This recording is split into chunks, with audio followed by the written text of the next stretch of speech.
Alright, what's up, guys? Dragonkin. So I'm just making this. I haven't done one of these in a while. I've been extremely busy. I haven't been able to keep up with all of the news as of recently, and with the fact that there's been like 5 or 6 stories all at once, it's really hard to keep up with everything that's going on in the media and keep up with politics and keep up with the activism events. I spent time and I watched the 5-hour Tim Pool live stream where he was at the One Freedom event, and I still haven't made time to watch the Red Pill, which I already bought and I really want to go and watch. That I got one of my one of my coworkers to go out and watch. Yesterday, he actually, while I was doing 15 other things last night, he just sent me a message where he was showing that he was watching it. So I'm so far behind on everything else, I haven't had time to make these videos. But with what's going on in the news, I think it's important to start to address some of the Comey accusations. Trying not to crash my car. But it's important to bring up the Trump stuff right now, because that's, one, what's relevant in the media, and two, what's going on in the world. So, with the Comey situation, there's so many branches, so we're going to start back at the firing, okay? First off, Trump has 100% right to fire Comey. He should have fired Comey week 1 of taking office, if not week 2. Whenever it wasn't controversial. Now, the initial reaction of anyone hearing that Comey got fired was something good. Comey is the reason why Hillary Clinton lost the election. He's also the reason why Hillary Clinton is not in jail. He is the reason why we keep seeing the Trump-Russia thing. He's the head of the FBI, but he's become more politicized than he has a neutral party. The head of the FBI needs to be an apolitical figure. They need to be someone that has no dog in the race. They need to not pick favorites whenever it comes to politics, or at least they need to be able to separate that whenever they're doing things for the general public or for their work. The fact is, Comey has an invested interest in taking down Trump. He has an invested interest in trying to find something that isn't there. Comey went to Trump and asked for more money to investigate Trump-Russia, is what it's being called, so we'll just call it that. But he went to Trump to ask for more money in his budget to investigate the guy he just asked money for. That's, take it on a subjective level.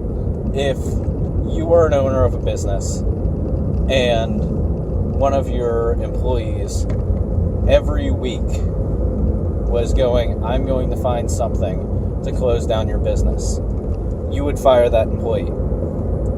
Now, let's say you did do some things wrong. Yes, that would be covering it up. However, he's come out and said, we haven't found anything yet, we haven't found anything yet, we haven't found anything yet. They have politicized this to a point where they're either going to create evidence or they're going to find something by digging hard enough. If you dig hard enough on anything, you're going to find something that someone said wrong, something that someone did wrong. If you were to go through all of my history, all of my past, you'd find some messed up things that I did whenever I was a teenager. Now, I would condemn any of those actions that I did in the past that I regret doing, but there are things in the past that you grow from, that you learn. I'm sure a lot of people did things growing up that they thought were wrong. I think that that's pretty universal. So if you dig through a giant company, Trump talking to different people, any little thing, they were going to try and pick up any little detail. Now, they're also looking at the fact that Trump invited the Russian, like a bunch of Russians into his office, had a closed meeting, but there was a Russian news outlet there. Now, that's not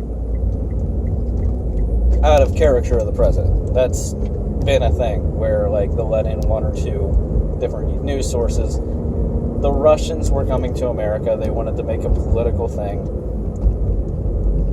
about it. Giving an exclusive interview to the Russians, or letting them sit in on the Russian meeting,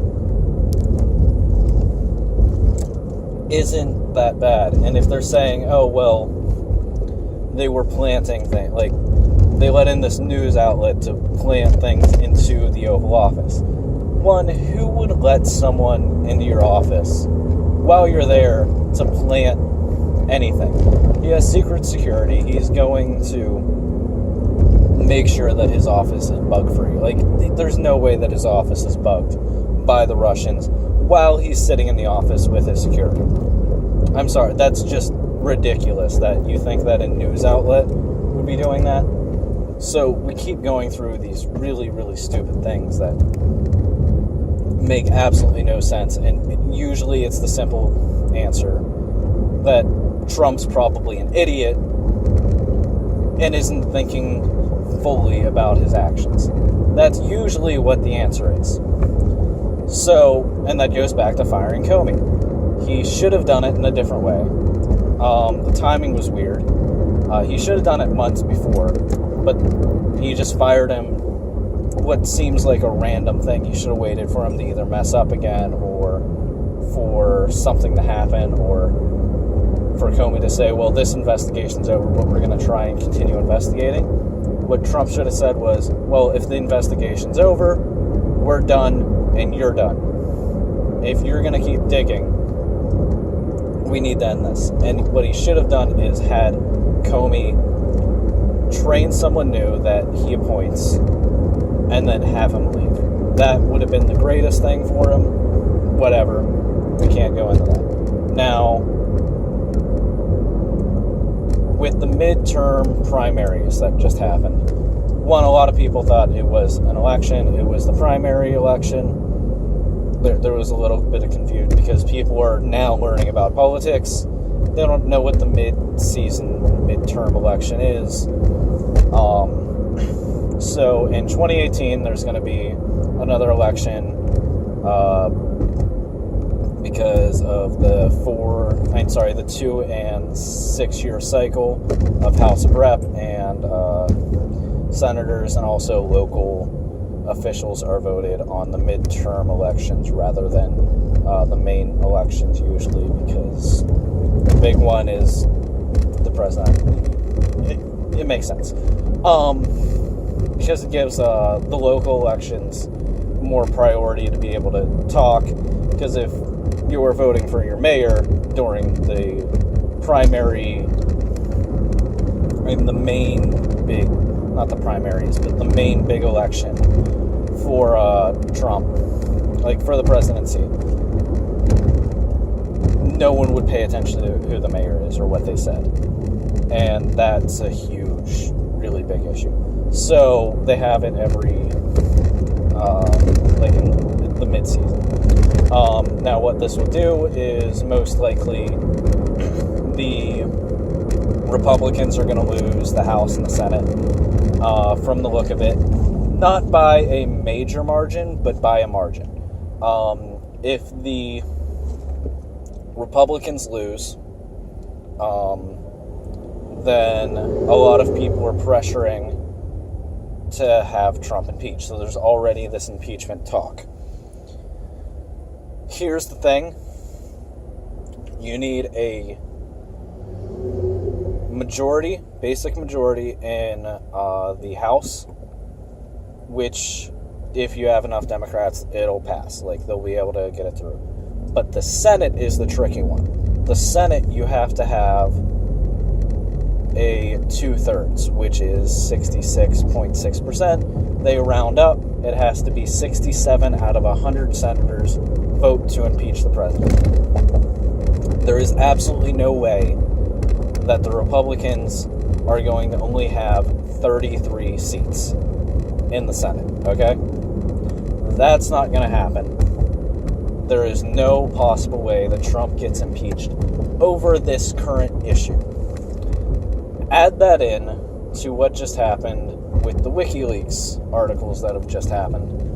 Now, this is all speculation. This is all kind of muddy. There's no physical proof yet. There's no actual proof. It's all hearsay. But it looks like it was a cover-up. So we're going to start with the fact that it's maybe a cover-up. We don't know enough about it. So, if you don't know, this guy, Seth Rich, this guy, Seth Rich, was assassinated. They said it was a robbery. It obviously wasn't a robbery. Nothing was robbed off of his body. It was an assassination. There were WikiLeaks articles that look like the DNC did it. If not, the U.S. government did. Now, if the U.S. government did, I don't need to tell you the implications of the fact that the U.S. government assassinated a U.S. citizen. That would be horrible enough. If the DNC did it, then we're going to see a huge collapse in the Democratic Party. Because if the DNC ordered a hit on one of their own members, there is absolutely no way that that party exists anymore. We are not going to see the Democratic Party exist anymore, which is an excellent thing, but it's a horrible thing at the same time. It's excellent because that party is so bad. We've seen their primaries. We've seen how they treated Bernie Sanders. We've seen how they've treated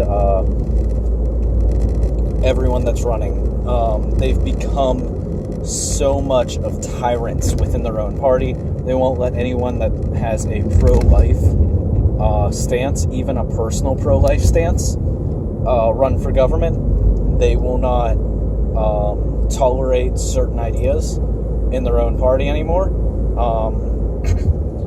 The Republicans at least let them fight it out. Obviously, if you're just straight up a Democrat and disagree with everything the Republicans say, you're not going to run for them. But you can have one or two different issues.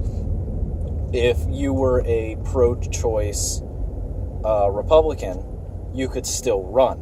Or if you were to say, I think that it should be a state issue, even though I personally am pro-life, it should be a state issue, or I'm personally pro-choice, but we're going to let the states decide. That would be the more Republican thing to do. That would be the more libertarian thing to do. They will let those things slide a little bit more. However, the Democratic Party has become this huge tyrant. On the other hand, the fact that anyone had to die over this is just a horrible, horrible thing. That aside, we can't really... I hate violence like that. There's not enough words I can say about it. But if any good comes from it, I think that the good is at least there. If there's no good out of this at all, it's a horrible murder. If there's any good that we can somehow redeem out of it, I want that to happen at least. More so because this guy, it seems, and this gets into the big issue, this guy was apparently leaking the emails to WikiLeaks. He was doing it because he was upset with how the DNC treated Bernie Sanders. And that's why the DNC may have ordered a hit on this man, or someone within the DNC found out and killed him. Either way, okay? This man was killed because he took a political stance and became a whistleblower. That's scary for this country. if you do not allow whistleblowers to be able to do what they need to do, that is a huge overthrow of democracy. That is a huge overthrow of our government. That's an overreach. If people are willing to hide things to that level, we have such issues in this country, and we cannot let that keep happening. If this man is found to be a whistleblower and was leaking everything to WikiLeaks, one that clears Trump's name, that says that the DNC was hiding this, that shows that the FBI was hiding this, that shows that Comey was probably using Russia as a distraction whenever they knew who was doing it, because they can't find his computer. The FBI is like, I have no idea where his computer is. The local police force is like, I don't know where his computer is. That's scary. That could be a huge government cover-up. I don't know. This is all speculation. I'm about 80% to 90% sure on all of this. I hope that these facts get out there. I hope that we do these investigations, and I hope that the truth is found. I hope that this murderer who killed Seth Rich is found, and I hope that we get to the bottom of this. A lot of me hopes I'm wrong, because if the DNC is that evil and corrupt, this makes the Benghazi thing that Hillary Clinton was originally written up for look like child's play. The fact that an American citizen was shot for being a whistleblower, that is a bigger issue for me. But if this is found, Trump's name is cleared, Comey's name is dragged through the mud, the DNC is going to be shut down. That's where we are. Now, if all of this is wrong, if they find nothing, or if they completely hide it, or if they find any evidence of Trump colluding with Russia, or leaking a ton of information to Russia, or in any way, whenever... Here's the other part. We don't know the information that he leaked to Russia. We don't know what he's declassified, what he has classified now. We can only speculate. So first off, on this topic too, the people that were in the Oval Office while he was speaking to Russia has said that he did not leak any classified material, that all of that is false. There's no way that anyone would know because no one else was in the office. The fact that the media is saying he may have leaked classified information. Now, if we're trying to become allies with Russia, we would need to say some classified information, because that's government to government. If we're saying, hey, we are doing X attack on X area in Syria, can you pull out your troops? Can you assist us on this? Can we come up with a plan to help fix Syria, to make it so both our side and your side win this argument? That's where we are. That's how this works. Anyway, I'm out. I'll talk to y'all later. Sorry, my voice was hoarse. Peace out, everyone.